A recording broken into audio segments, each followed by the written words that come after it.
And James Ham. James, what was your conversation with Kyle Madsen this morning on the Insiders regarding Tyrese Haliburton after that performance last night? I think it's interesting. He's like every time he takes like 5 steps forward, he has a game like this where it just he doesn't stand out. But to be honest with you, like that's the Indiana Pacers. Like there are ways to take away one player, and one player has as much of an impact as a game as Tyrese does.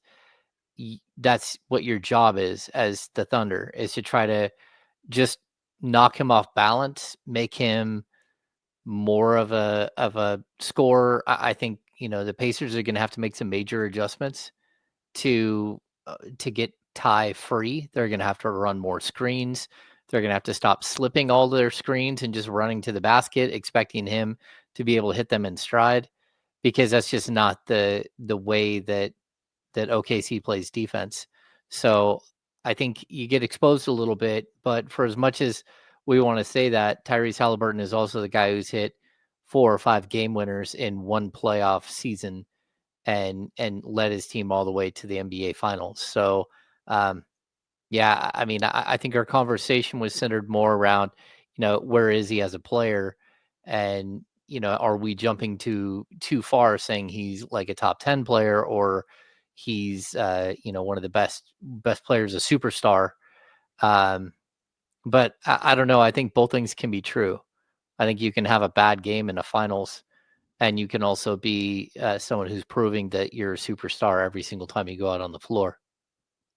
Yeah, and the whole superstar thing, I mean, that's subjective. That's what people think. I'm not here to, if somebody thinks he's a superstar, who am I to be like, no, you're wrong. He's not a superstar. Like that's what that person feels and believes. Mm-hmm. I don't think he is a superstar yet, and that's okay. I think he's relatively early in his career. He's got plenty of time to build that resume to be there. But those moments, where he plays like he did last night, we've seen it in every series. And when I think of the superstars, they just don't have that leeway. Like they don't have that. LeBron James have a 5-point third quarter. Like LeBron James had a triple double in the NBA Finals, and it was like a Jason Kidd triple double, and he never lives it down. Never lives it down. Like the true superstars, in my opinion, don't get to have those type of performances, or don't get to have the game 5 that Tyrese had in the Garden with a chance to close out, or the game 3 against Cleveland. I think Anthony Edwards is a superstar. I think it was the day you were here, but he also did it when they got eliminated. Those last 2 games of that series was ridiculous. That was embarrassing. That's an indictment on Anthony Edwards. And I'm not going to give him a pass. I think he's a superstar. I can't give you a pass if I think you're a superstar for those 2 performances. That's awful. And if that's the way Tyrese is being categorized as a superstar, that was pathetic last night. My response would be that, LeBron never hit 5 game winners in a playoffs. Well, James, they're not the same. No. I'm not saying, but if you're going to compare Ty to LeBron and say that he doesn't have, LeBron doesn't have those types of games, and all these players, those other players also don't hit one game winner after another, after another, after another, after another, and lead their team almost single-handedly at certain points to the NBA Finals. Now, that doesn't mean LeBron has led a team to the finals, like all kinds of different teams.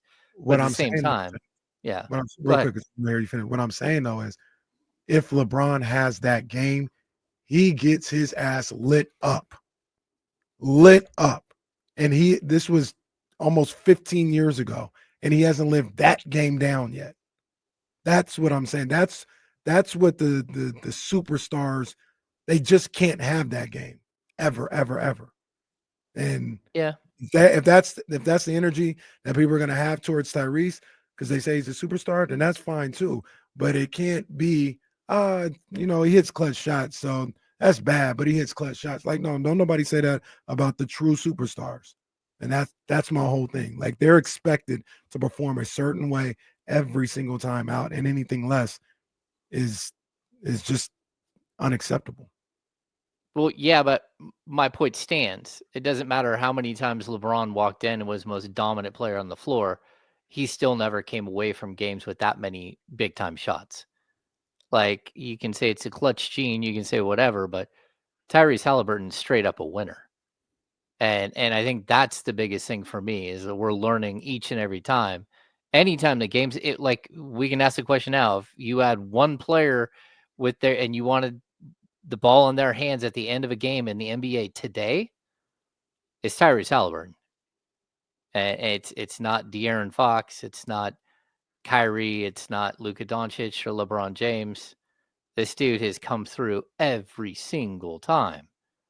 And so, like, I get your comparisons, but he's not a 30-point per game scorer. He's a guy who leads the league in assists and who runs the highest octane offense where, they share the ball and they keep everybody involved. Like, I'm not going to ding a guy just because he doesn't score like Shea, because I even made the point to Kyle, like, as much as we want to, clap for Shea and say how great he's been in these playoffs, he's averaging like 2 points less per game than he did in the regular season. Like, aren't superstars supposed to elevate their game in the playoffs? Yeah, hasn't he elevated any averaging like 35 in the finals? Who's that? 2 games. SGA. He had 38 in game 1. What do you have? 34 last night. Yeah, but he's averaging 30 for the entire playoffs. But he's in averaging the biggest stage, in the championship round, he has elevated his game. And in the biggest stage in championship ground at home, he got beat by Tyrese Haliburton hitting a 17-foot jumper, 0.3 left. So that's the point. Like I think what we're watching here is star level players. Like, not on the same. They're not on the same tier. Well, one's an MVP. That's okay. Tyrese is great. Yeah. That's okay. SGA is on a different level. Yeah, but as much as SGA is a great scorer and a great defender, like, that doesn't mean that Ty isn't going to reach the same exact like height, because like, I compared Ty to Steve Nash. Like, I'm not comparing Ty to Michael Jordan or LeBron James or Kobe Bryant, but that doesn't mean that they aren't equally as important. Nash won back-to-back MVPs, putting up basically the stats that Ty is putting up right now. So I think scoring matters for sure, especially on a team that doesn't have elite scoring at every position like OKC. But I think Ty's got more scores around him, and maybe the opportunity isn't there for him to score 30, but also that's not their system. I've lost track of what this conversation was. I'm still piecing together. Well, James wants to give Tyrese a pass for a terrible performance, and I say, if you're a superstar, you don't get that pass. You don't get that pass. LeBron don't get that pass. He's a superstar. You don't get that pass for that game he had against JJ Barea, and that's my whole thing. If he's a superstar, hold him to superstar standards. Last night was anemic. 5 points on 6, like you said, it wasn't even like he was missing. Yeah, neither of the 2 games have been great. That's what the 17-footer at the end of game 1 kind of drowns out, as Ty wasn't very good in that game either. But he has an opportunity to be better when this series goes back to Indiana. Hammer, I'll ask you the question I asked Kyle that I asked Kenny right when you joined us. If De'Aaron and Tyrese both maximized who they are as a player, who do you think is better? I mean, forever I would have told you De'Aaron, but like, one guy has his team in the NBA Finals, and the other guy just asked out of town. Like, again, there's something we want to call it clutch, but like, I prefer to call Ty just straight up a winner. And to me, that is something that I think we're seeing translate. We saw it translate to a team that played way over their heads last season. This season, we're seeing a team that is like realistically, he is. You want to call De'Aaron the head of the snake? This dude is the head of the snake. That team, lives and dies with him, and like it's a little bit easy to take him away, but that's because we're dealing with OKC, who's one of the best defensive teams we've ever seen, right? And at least since like the early 2000s or 90s, like this team is so good defensively, they are going to be able to hurt him, but they would be able to hurt other players as well. They against Minnesota, sure, like every game, Anthony Edwards was able to get a bunch of points, but he wasn't able to impact winning at all. And they took away every single other avenue for them to score and said, all right, it's fine if Ant beats us. With Indiana, they've got to take away one player, his ability to set everybody up. And so I don't know. I'm going to say that Tyrese Haliburton has proven he's a better player. And, that's because he's still playing and De'Aaron Fox has never made it past the first round. And we can point fingers and place blame and all that stuff. It's not De'Aaron Fox's fault that his GM, like right at the last second pulled out of a trade that would have landed Pascal Siakam in Sacramento. But, that's it. It is what it is. We know what Ty can do. Anything that we're talking about with De'Aaron as far as winning is speculative at this point. I mean, just my opinion. And I love De'Aaron Fox. I think Kings were idiots for trading him. So do you think De'Aaron Fox has maximized his potential as a basketball player? No, but I also don't know that De'Aaron will ever maximize his potential as a basketball player. No, we agree. We agree there. Like it may never happen, but he has in a hypothetical world, if they both maximize who they can be as basketball players, who would be better? I don't know. I mean, I think it's going to be subjective on what it is that you think is what better means, because like I know you lean towards scorers, and Ty's never going to average 26.5 points a game like De'Aaron did, but De'Aaron also can't average 11 assists a game. It's just not in him as a player. So he can put up 11 assists in a game, but to do that consistently and to give his teammates not just a pass, but the right pass on time, on target, and in rhythm, like Ty is one of the best in the business.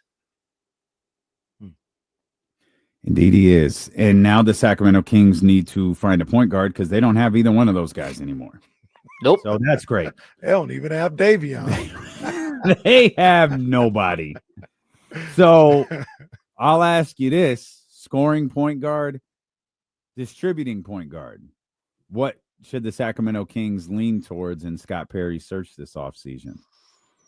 I think what you need is, it's kind of like the small forward, power forward version of, you need long, athletic, defensive-minded point guard that can hit a three. I really wish that Keon Ellis was like 2 years further advanced, because I think in the right system, in like a Denver Nuggets type system, I think he can be a lead guard who brings the ball up the court and stuff. But like, I don't know. They probably need a scorer as well. But that just depends if DeMar's still there. It depends if Zach LaVine is still there. I think what they need to do is get the best point guard they can possibly get. And I don't think it really matters if he's a score first or if he's a pass first. They just need somebody who understands the position and is top 15. We talked about it a little bit earlier in the show, just trying to pillar. Oh, hold on. Damn, said 1 second. Hold on. Oh, someone's getting traded. The point guard's on his way. James is getting a call. The point guard is. Who's it going to be? Is it Fred VanVleet? Is it Darius Garland? Who is it? Oh, I can't wait to find out when James comes back and tells us what point guard is on the way. Maybe it's the starting four.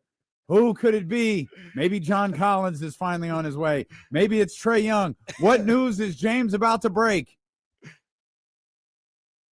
Oh no!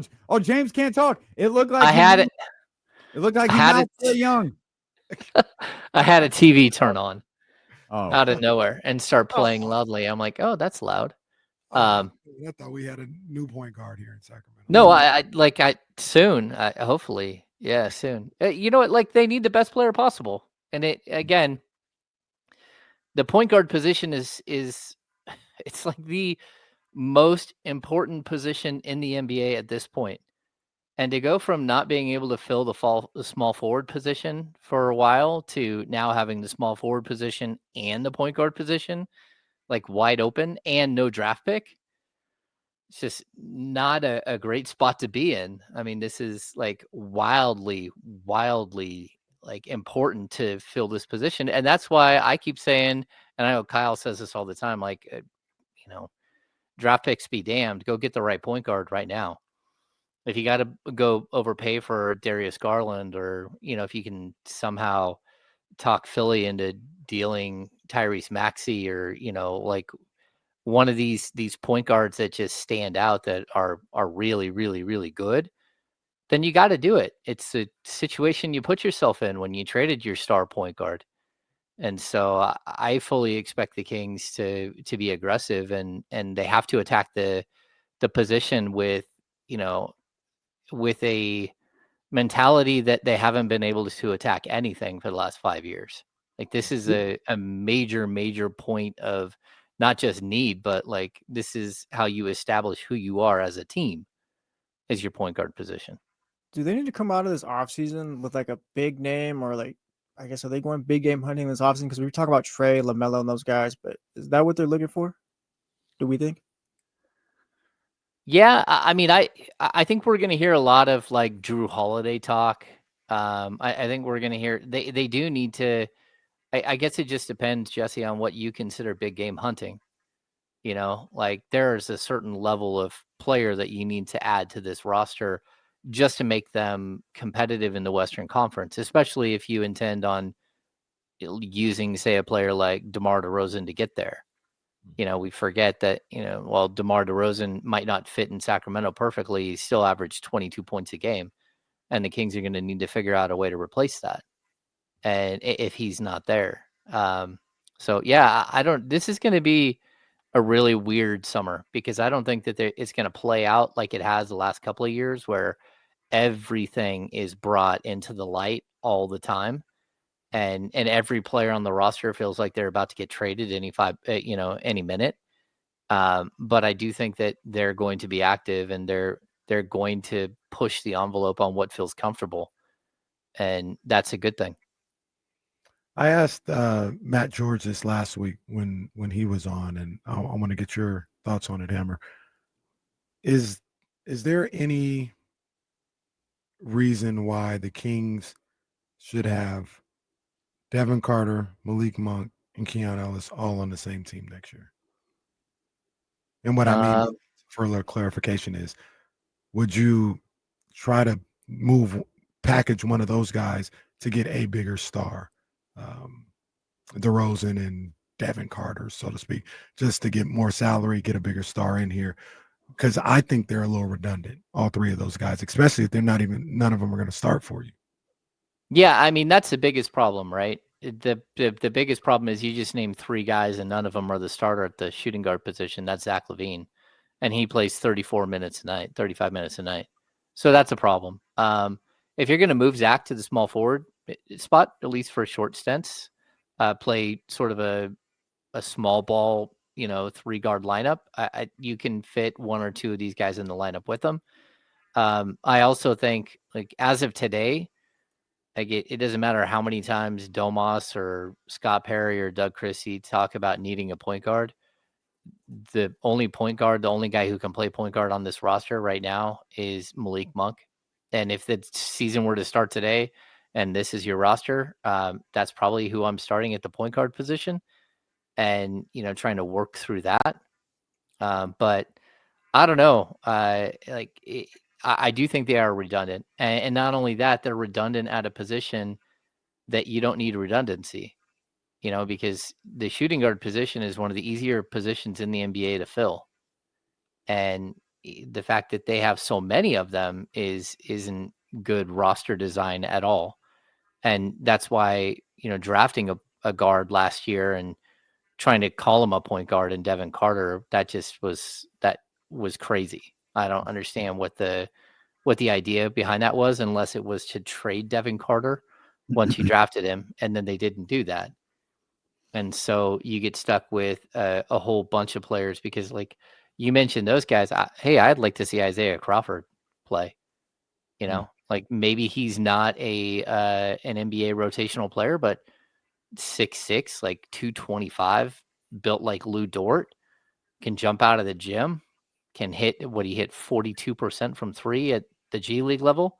Like that's the type of guy, the type of personality, the defensive-minded specialist that every other team is sitting there cultivating, and the Kings haven't been able to. And whether he plays a 2 or the 3, that's a player that, again, that they need to see what he is and who he can be. And that's where, when you bring up the other guys, it's like you could easily move on from one of those guys that, whether I think Monk is probably the most difficult to replace. I think Keon is probably the most valuable because of the contract and his play style. And then a young player who was just a 12th pick in the draft or 13th pick in the draft last season. Like, they all have their pluses and minuses, but it didn't make a lot of sense to have all three of those guys and trade your star point guard for a star shooting guard.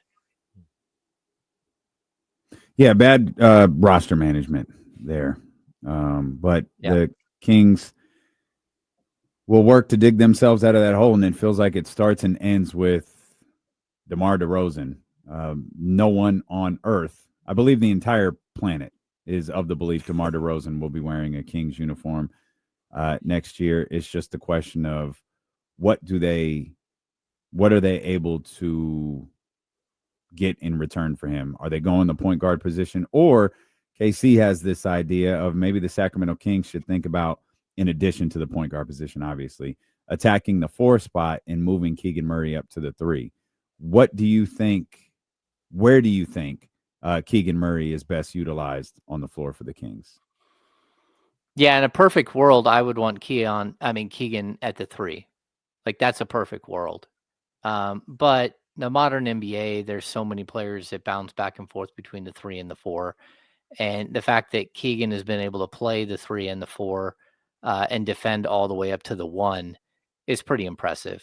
So I think it matters that you try to get a bigger player. I've heard plenty of people around the Kings say, even last year, you had Valanciunas and Sabonis at the center position, but you didn't have a single power forward outside of Trey Lyles that was like a true power forward.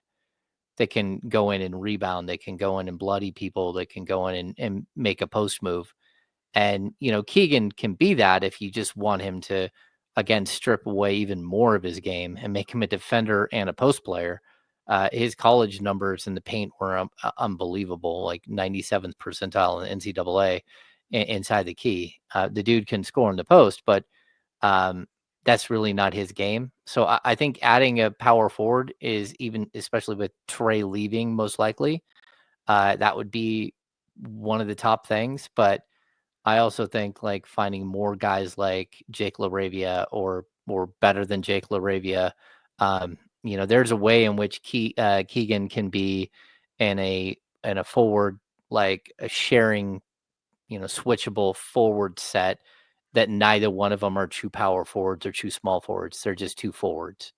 And that would pretty much probably be what the Kings hope to get to.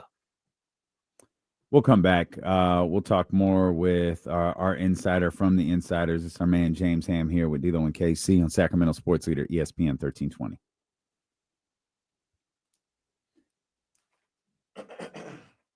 Oh, man.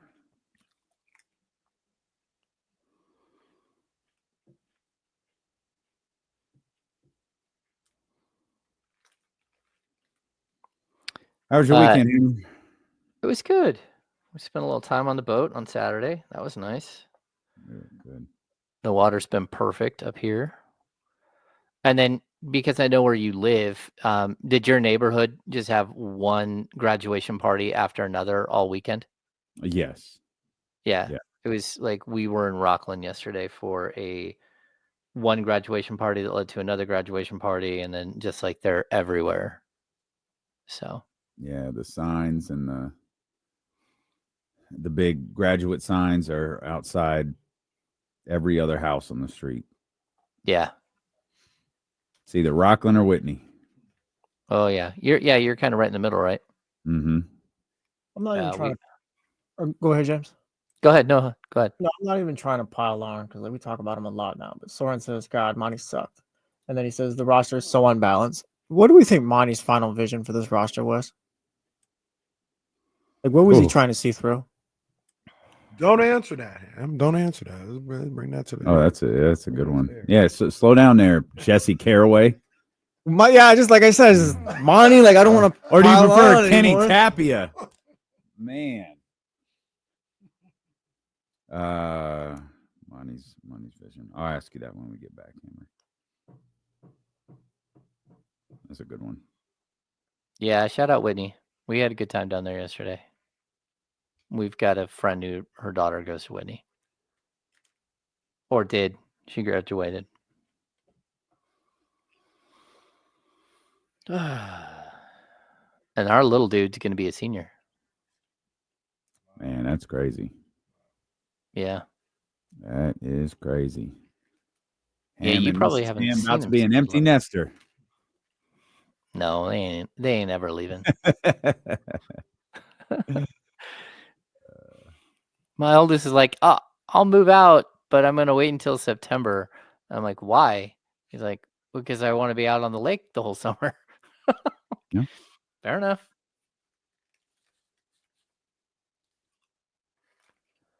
Smart kid. Smart kid.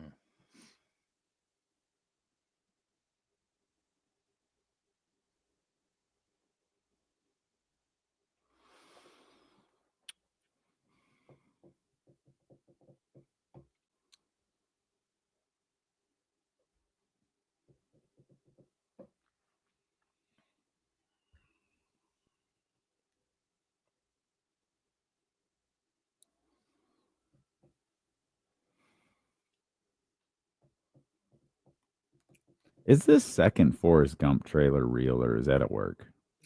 No. I think it's a work. I thought so too. Yeah. Wait, is the trailer about his kid? I can't remember. I saw it a long time ago, but it just showed up on YouTube. I thought I vaguely "Oh, remember I've seen seeing something about like the movie following his son. Maybe that was fake or something. But No, Forrest Gump 2 is not coming up. It's a fan-made trailer. thankfully, that." movie's a classic. Some of these fan-made trailers are well done. Mm-hmm. Mm-hmm. You've seen Forrest Gump, right? Then Yeah. Yep. Okay. Let me see. They said there is rumors of a Forrest Gump 2 with Timothy Chalamet Oh Lord. as It's all about the son. Knicks. Yeah. We're coming back, Hammer.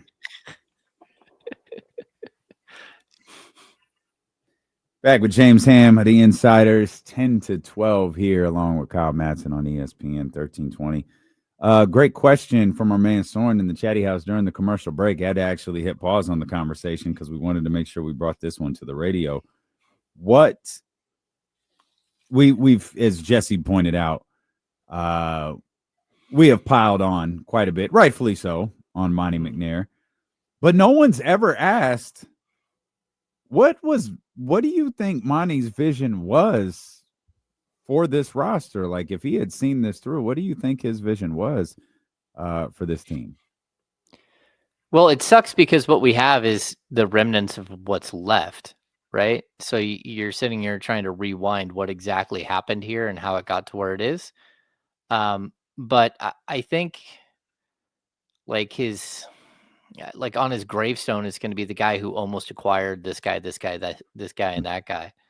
You know, the guy that almost acquired OG Anunoby, that almost acquired Kyle Kuzma, that almost acquired Cam Johnson, that almost acquired John Collins, that almost acquired Pascal Siakam. Like even Ben Simmons, almost acquired Ben Simmons, flew to Philadelphia to close a deal with Daryl Morey and never got the deal done. So, like, look, I think we see the vision for what he was trying to do. I forgot about that.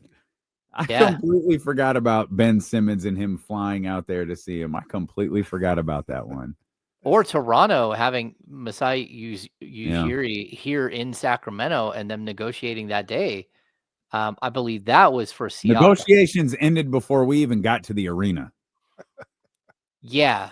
Well, they ended because the question I think that was posed was, well, will you sign here and to Siakam? And the answer was, well, what's your offer? And their offer was below what he thought he was worth. And so the answer became, no, I won't sign there. And again, like that's like the price of business in the NBA is really expensive. You know, Kyle brought up a Cleveland Cavaliers like mock trade today where the Kings would send out Sabonis and Devin Carter for Darius Garland and Jared Allen. And then the Kings would have to give up 2 or 3 first-round picks, right? And the question is whether that's fair or not. Like, that's one question. But then, you know, they're always like, who would say yes and who would say no? And your initial thought was there's no way that Cleveland's going to trade 2 starters off a 64-win team. And then you look, and they're at $218 million in dedicated salary for next season with only 10 players. So they're not only second apron, they're like a massive, massive luxury team. And so if you were to do a deal like what Kyle had like proposed, I don't know, you could save them upwards of $50 or $60 million between salary and luxury tax. And so a team might do something like that, right? Anyway, I think that there are a lot of different ways to look at where this team is today and where it should have gone and where it was heading, and then the detours that took them to where they are today. But all of them are stunning. Like nothing feels like it had to go this way at all. And that to me is, I think, probably what be listed along with all the players that he didn't trade for. The idea was there. You saw it, you heard all the trade rumors, you heard all the players that they were interested in, and almost all of those were legitimate. So you can kind of piece together what this team was supposed to look like or what it could have looked like. But in the end, you don't get paid for what you could have done. You get paid for what you did do. Sneaky tidbit right there by James Ham is the reason why Pascal wouldn't resign. Mm-hmm. That doesn't make Monty look any better. That might not have been a Monty call though either. That could have been a Vivek thing, like, hey, I don't want to go into the tack for this guy. But that's like it could have happened. In fairness, I recall after Siakam signed the deal, asking the question broadly. I do not remember what your answer was. Just broadly asking on the show, knowing what it costs to keep Pascal Siakam, are you comfortable? Now, obviously, this feels different because he's playing. Yeah. He's playing basketball right now. But asking the question, knowing what Pascal Siakam cost, are you comfortable with the Kings passing on this, or should they have made every effort to pay him exactly what he wanted and just invested fully in this being the group? Most people said no. I said no. Most people said no. I said no. I also, and this is where I will defend Monty McNair. At that particular time, I'm not including Keegan Murray in the trade And I'm of the belief that that's what they were asking, and that's what it would have cost to get Pascal Siakam or OG Anunoby. Maybe they could have got it done another way, Harrison Barnes and some other stuff. But from everything we had heard, they were asking for Keegan. And at that point, coming off that rookie season, I wasn't trying to trade Keegan Murray for one of those two guys. So I would have not had Siakam as well, or at the very least, not for that price tag. Maybe I would have tried to trade some other things and work some other deals, but maybe add a draft pick or something. But if Keegan Murray was in the deal, I wouldn't have wanted to trade him either. Yeah, I don't believe that Keegan was in either of those deals. It's possible that he was, because we never saw the full-fledged, like the final trade, right? But I do know that Malik Monk was brought into the trade at the last minute, or at least Toronto tried to bring him into the trade at the last minute.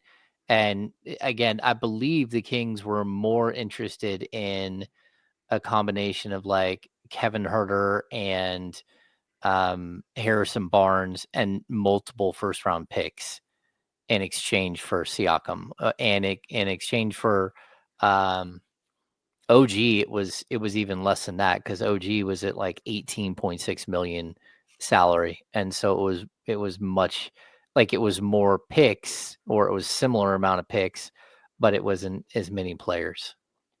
Of all of the deals we think he was close on, which one do you think he should have gone all out to execute?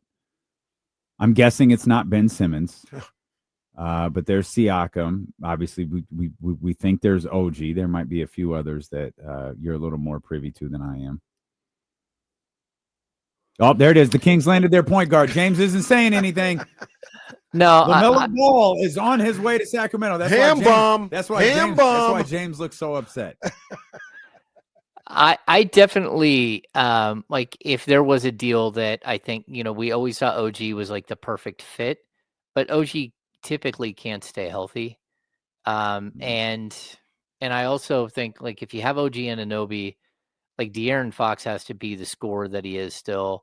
Keegan Murray his points per game would still bump up. Like, OG's not a natural just scorer. I think with hindsight, we see just how good Siakam is and how that could have really worked. And, maybe it would have not worked the same alongside Sabonis, but I don't know, like two really, really good players. So that's a player I think that I would have gone and got at this point, like with hindsight. But again, it's just been so long. I certainly wouldn't have, like, I think the one thing I've learned about over the course of like the last, 13 years or 12 years with Vivek is willing to listen and can be talked into plenty of things. And if it came down to like paying a luxury tax or taking a big jump in salary, like you've got to be smart about your money on the back end of it. But maybe that meant that you couldn't have signed, a guy like Trey Lyles or something. Maybe it meant that, again, you couldn't go get a Jonas Valanciunas at the trade deadline because of the $10 million in salary. But I do think that there was a point where you easily could have fit Siakam into your salary structure. It wouldn't have been easy, especially having three top tier players. But you could have done it, and you would have just had to be really smart all the way around. And, the Kings just didn't go down that road. The question now becomes, will there be any almost this offseason? Yeah. I think Scott gets the job done. Kings almost landed ... Let's hope not. Yeah, I'm certainly hoping that we don't deal with the same exact sort of thinking this summer, that everything gets exposed, everything's out in the public, and then they miss out on this guy or that guy. But I do think they're going to be aggressive. I think they've got a list of names of players that they want to acquire. And I'd also say this, like, look, Keon Ellis or Keegan Murray or, Devin Carter, name that king. The new management is going to have an opinion of those players that is completely independent of what ownership or what previous management had for those same players. And, some of these guys that people love, they're probably not going to make the cut, in the end. They're going to be casualties of a retool here by Scott Perry and his group.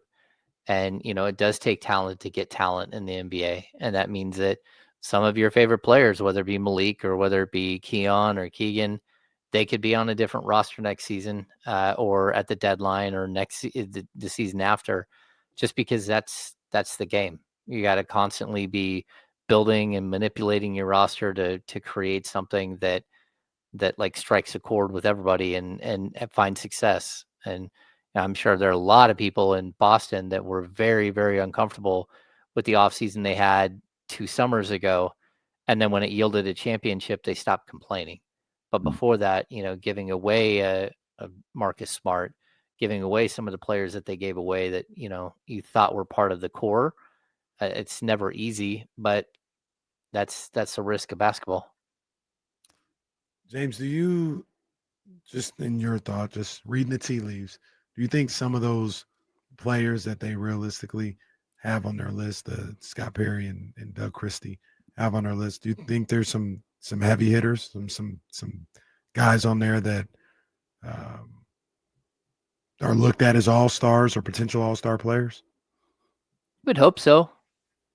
Again, I don't know, if you can trade a guy like Zach LaVine, and I don't think they're going to trade a guy like Domantas Sabonis. Doesn't mean they won't. There's always a possibility that a deal comes up that just is too good or makes too much sense for the franchise. But those are your all-stars, and when people want to trade one of their all-stars, they usually want one of yours in return. And that's even like the idea that Kyle had with, the Cavs trade. Like both Jared Allen and Darius Garland have been all-stars. I wouldn't consider them all-star players right now, but they're both really, really good, like fringe all-stars. The Kings need more of those guys, and I don't know if you can acquire more of those guys without giving up one of yours. And, of course, that would mean Sabonis or Zach LaVine. And, maybe DeMar DeRozan, but DeMar DeRozan I just put in like a different bucket of player at this point, just because of his age and everything else. Hammer, maybe just the end of last week, there were some moves that your buddy over at the Kings Beat, Sean Cunningham, was reporting on, some additions to the front office staff, some additions to Doug Christie's staff. Any of those names from the report get your attention? Anyone you're fond of? Remember anything like that? Yeah, I mean, I have the coaching staff in front of me at this point. So we've got Mike Woodson, we've got Bobby Jackson, we've got Leandro Barbosa, Chris Darnell. They brought in. He is, if I'm not mistaken, was the G League coach for the Cavs last season. Mike Miller is, and just so you know, I broke some of these, not my friend Sean Cunningham. But well, I was actually I was referencing Scott Layden, Greg Stranton, some of the guys who are joining the scouting department. Gary. Well, those guys left. If you broke those, I apologize. No. I'm just messing with you. So Mike Miller is a big name for the Kings, like super seasoned NBA veteran assistant coach. Not Mike Miller, the player that played for Orlando and Memphis and Miami and those teams. The other guys, I think Scott Perry wanted to switch up his scouting department, which is why Scott Layden and I can't remember the other guy who have left. But the other guy had been around for a while. So those guys are gone, and they definitely have replaced them with 2 new like scouting directors. And with most NBA teams, you might have a West Coast scout, you might have an East Coast scout, and then you might have a European scout. I think they're still filling some of those roles, and they did keep Phil Jabor and Paul Johnson from the previous staff. I think Paul Johnson is a guy who's been a lot more like visible. You've seen a lot of him. Phil Jabor has been, he's again, scouts are more behind the scenes guys. And so you don't see like photos of those guys very often. But I think both of them are reasonable guys to have in the front office. They fit the, what's going on here and sort of the build. The Kings also hired a new director of analytics, and I don't know that name. I'll try to reach out and get that name. But they also did hire a director of analytics. So yeah, they're busy. BJ Armstrong is not just a guy who's been around the league for 3 decades, but he's also a guy that Scott Perry has a really good relationship with and trusts. He's a guy who has all kinds of ties because of his role the last decade as an agent. And so, those are good ties to have around the league, guys that are like wildly respected around the league and who have who bring something different to the table. I think the Kings already have somebody who does all of their like their salary cap and stuff like that. But again, that's a behind the scenes person that people don't typically know. James, any thoughts on the guys that came in for the pre-draft workouts? They finally got to some guys that I think might be realistic targets, and I'm looking at 2 guys in particular: Tyrese Proctor, the point guard out of Duke, and R.J. Lewis, the small forward, I guess you would call him, out of St. John's. I think R.J., maybe Tyrese too, talked to the media and everything. Did anything stick out with any of these guys that just came through for workouts, though? I will say this. I put out the tweet yesterday with those guys coming through Sacramento, and Proctor has a lot of fans. Like, there are a lot of people who jumped all over that. Yeah. I think that would be a good, if he falls to the Kings at 42. I know that's where like Tankathon has him sort of listed. The stats look good. He's like a game manager, point guard. I think he like 6'4" and a quarter without shoes, 6'7" and a quarter wingspan. So a good like +3 height to wingspan. Shot the 3 ball well at the college level. Didn't turn the ball over a ton at the college level. Not like a super dynamic athlete. I think I looked up his vert and it was like a 30.5-inch like standing vert and a 36-inch max vert. But definitely a dude who looks like he can handle himself, and has come through a very good program where learning the game of basketball is at a premium. But also he played a lot of shooting guard, played a lot off guard, and I don't think he's a true point guard. But I wouldn't mind if the Kings were able to get him and have him be a backup point guard for the next year or two while they figure out who it is going to be their starter. And if you were going to say trade for Drew Holiday, that would be a perfect guy to bring in and have him work behind Drew Holiday for 2 or 3 years and hope that he works into something better and develops. Why do you think Drew Holiday is the perfect guy here? Well, I mean, I don't think he's a perfect guy here because of his age and because of the salary that he's owed. I think it's $104.4 million over the next 3 years, and that's a lot for a 35-year-old. But I do appreciate Drew Holiday and all that he brings. And I'll say this, like, if you were going to tell me that you're walking into next season and your starting shooting guard is Zach LaVine, I want a guy like Drew Holiday next to Zach LaVine. I don't love the fact that your guards are over 30, and that's not a good way to build a sustainable winner. But there's something I learned about the Holidays, and they're just really good people. Like Justin was here in Sacramento. Their parents are great. Like, those are good people. They're good human beings. They're smart. They give back to the community in like an incredible way. They're also really, they change the culture in the locker room in the same way that, again, like a Harrison Barnes changes the culture. So if Drew Holiday was the guy, I understand it. I just know that, you might be limiting whatever window that you have, which I think is already kind of limited at this point. And I would hope that if you were to do that, it would, you wouldn't have 2 35-year-olds on your roster, 35, 36-year-olds. I mean, I think DeMar DeRozan, Drew Holiday, and then, a draft pick makes quite a bit of sense for everybody. Would you rather have Drew Holiday or Kristaps Porzingis? Oh, no doubt. I'd rather have Drew Holiday. Yeah, because I'll say, first of all, Porzingis has never been able to stay healthy at all.